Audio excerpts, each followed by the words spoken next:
Kung ano po nilabas naming statement, yun na po yun. Yes, wala na po kami.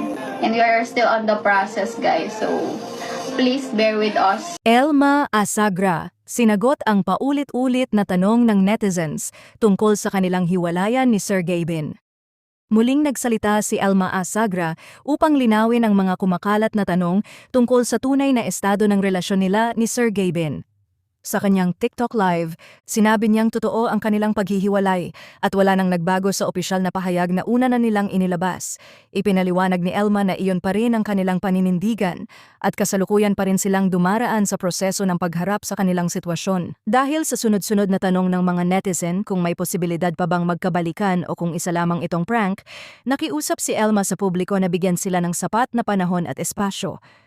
Ayon sa kanya, hindi madali ang kanilang pinagdaraanan kaya umaasa siyang mauunawaan sila ng kanilang mga taga-suporta habang inaayos ang kani-kanilang buhay matapos ang kanilang paghihiwalay. Patuloy namang nagpapahayag ng iba't ibang reaksyon ang mga netizen, kung saan marami ang nalungkot sa balita habang ang iba naman ay nagpahatid ng suporta at panalangin para sa kanilang dalawa sa gitna ng bagong yugto ng kanilang buhay.